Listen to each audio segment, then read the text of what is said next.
Okay, so Alan Watts said something sort of interesting. He said that we are all gods, and that, and it was in one of his lectures. So we're all gods, and we both, I believe this might be a slight misquote, but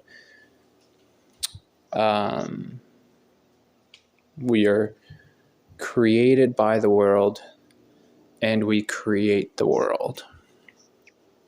And so, as a sentence, it sounds very profound. And you're like, oh yeah, I'm a god, I create the world creates me. But deep down, and this comes from like, this sentence is dangerous, because if you really understand this sentence, it's like, oh yeah, that makes sense, and it humbles you. But if you don't understand this sentence, you're like, oh yeah, that makes sense, and then you get, you feel better than.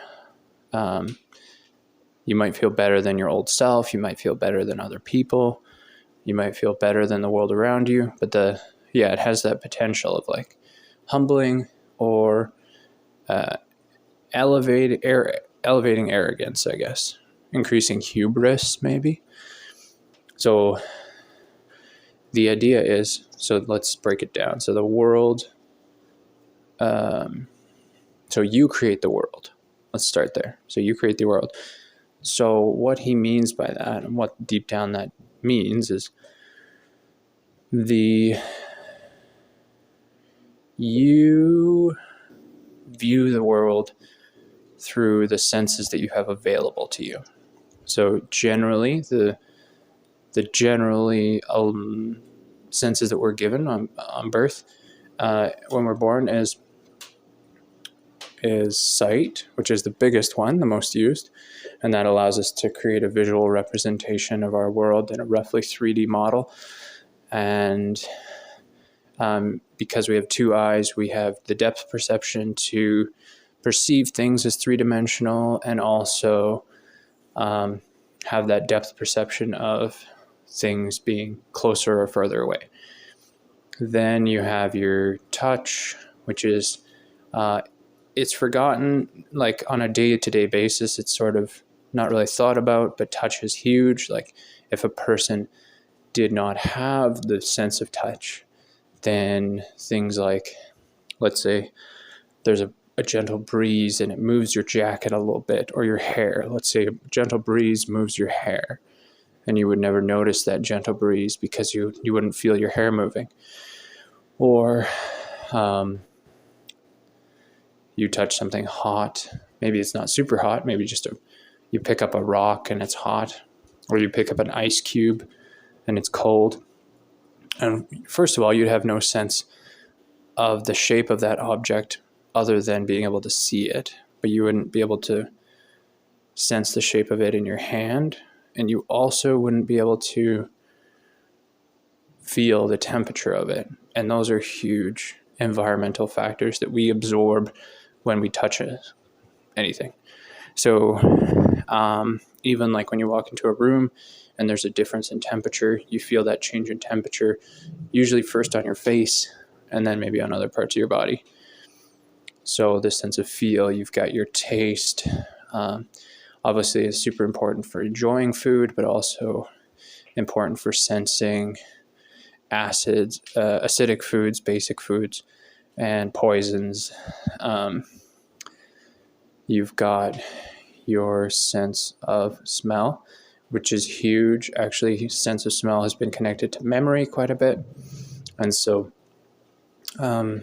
your smell is a strong memory factor, and then it helps create the idea of the world around you as something that emits these chemicals that we pick up as a scent.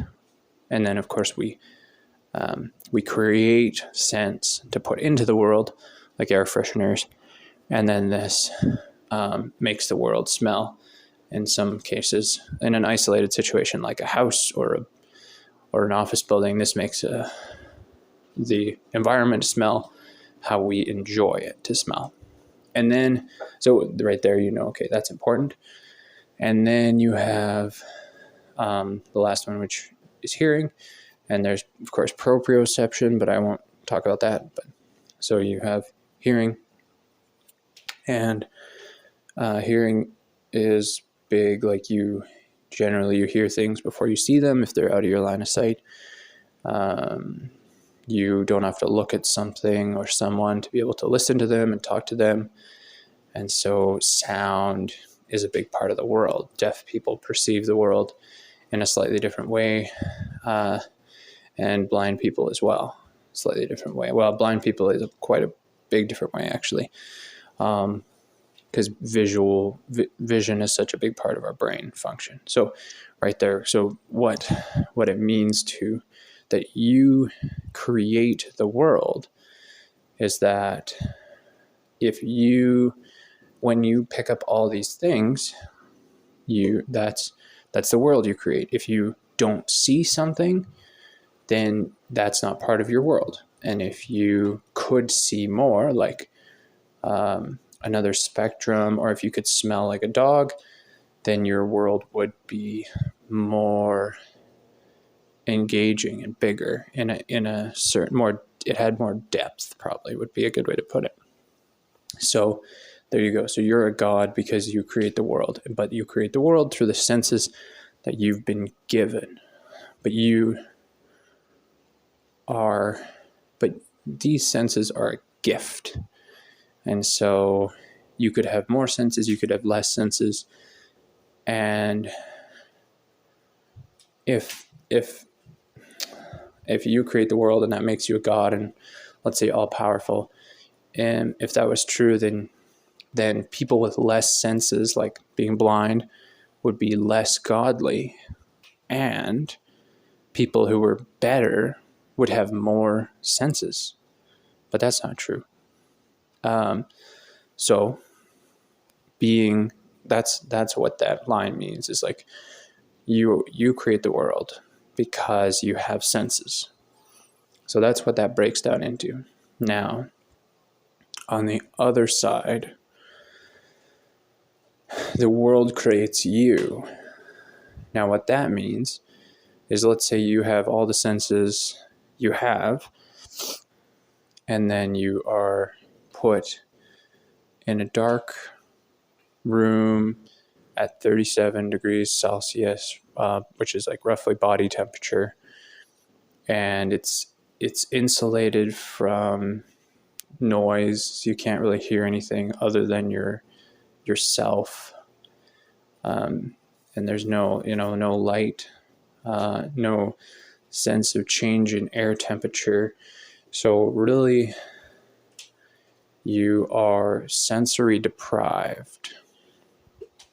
And so the world that you're going to create is probably going to be your breathing, your heartbeat, the sound of you touching things in that room. Your vision will be basically entirely useless. Your hearing will be, I don't know, there's not a lot of point to it at this point. Like there is some, but it's mostly internal sounds that you'll hear, your stomach, your digestive system. So you'll be so isolated. The taste, you might just taste your own spit or whatever, water if you get water. So it depends. But so and maybe you'll remember things. Maybe you'll be like, oh, I remember when I was a kid and I wasn't in this box.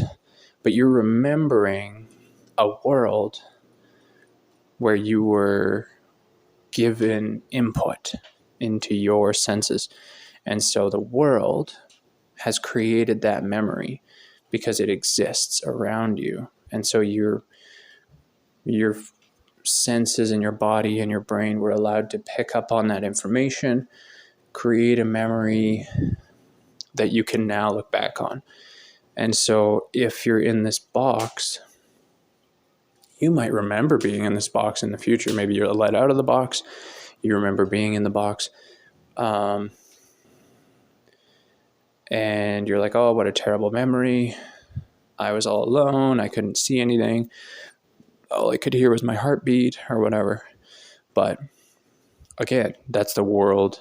That world was creating you, because you, if you were born in that box and then let out one day, I mean, you'd be terrified, because you would think, okay, you probably wouldn't even know you have eyes, right? If you were just born into the dark and you lived in the dark, you probably wouldn't even know you had eyes.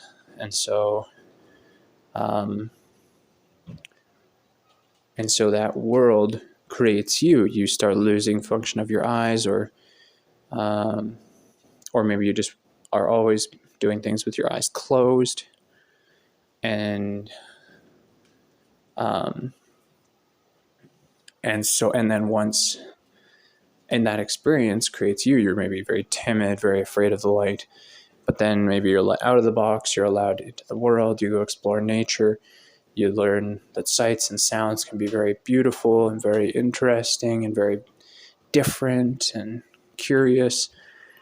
And so you're all of a sudden, you now have a new world to explore, and that world creates a new you, where you are full of light and sunshine, and your eyes have a function and things like that. So that's how the world creates you, is it gives you things to perceive. And if you didn't have the world around you to perceive, then you would have no reason for all these senses that you have that allow you to create the world that is inside of you, that you perceive. It's a really weird thought, but it's completely, it's not cyclical. It's just like you exist together, and the world would exist without you perceiving it, and that's fine. And you, in theory, could exist without a world to perceive, but together you have a world to perceive, which is fun, and and a world that perceives you, and a world that now lives inside you because you have perceived it, and that's cool.